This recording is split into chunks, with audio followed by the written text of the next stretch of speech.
लड़की यह जानकर हैरान रह गई कि कॉलेज का नया प्रोफेसर वही आदमी था जिससे वह पिछली रात एक बार बार में मिली थी। वह तुरंत ही बहुत शर्मिंदा महसूस करने लगी, लेकिन फिर भी उसने माफी मांगने की हिम्मत जुटाई। फिर भी उस आदमी ने उसे न जानने का नाटक किया, जिससे लड़की को लगा कि वह एक्टिंग कर रहा है। दरअसल उस आदमी को dissociative identity multiple personality disorder था। उसकी एक पर्सनैलिटी शांत और सभ्य थी, जबकि दूसरी बहुत ही बेबाक और बिंदास थी। और पिछली रात उसकी दूसरी पर्सनैलिटी सामने आई थी, इसलिए उसे कुछ भी याद नहीं था।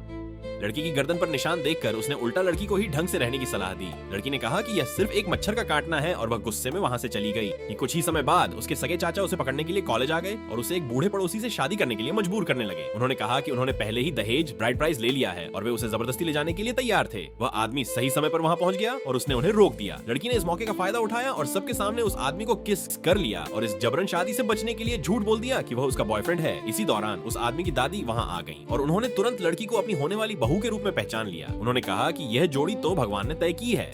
बाद में पता चला कि बचपन में एक जान बचाने वाले एहसान की वजह से उन दोनों की बचपन में ही सगाई तय हो चुकी थी। दादी उस लड़की को अपने घर ले जाना चाहती थी, लेकिन चाचा ने उनका रास्ता रोक दिया और पैसों की मांग की। दादी ने तुरंत उसे 10 लाख रुपए 1 मिलियन दिए और उसे हमेशा के लिए वहां से चले जाने को कहा। घर आने के बाद ही लड़की को सारा सच पता चला। दादी ने उन दोनों पर शादी का रजिस्ट्रेशन कराने का दबाव डाला। दोनों ही यह सुनकर हैरान रहे। अपनी जबरन शादी से बचने की बात सोचते हुए लड़की तुरंत शादी के लिए मान गई, लेकिन वह आदमी इस बात को स्वीकार नहीं कर सका और उसने अपनी ही स्टूडेंट से शादी करने से साफ मना कर दी। दादी ने गुस्से में उसे चेतावनी दी कि वह बाद में पछताए नहीं। उस आदमी ने कहा कि जो भी पछताएगा वो कुत्ता होगा, लेकिन जैसे ही वह मुड़ा उसकी दूसरी पर्सनैलिटी बाहर आ गई। इसीलिए उसने तुरंत शादी के लिए हाँ कर दी और यहाँ तक कि कुत्ते की तरह भौंकने भी लगा, जिससे दादी और लड़की दोनों दंग रह गए।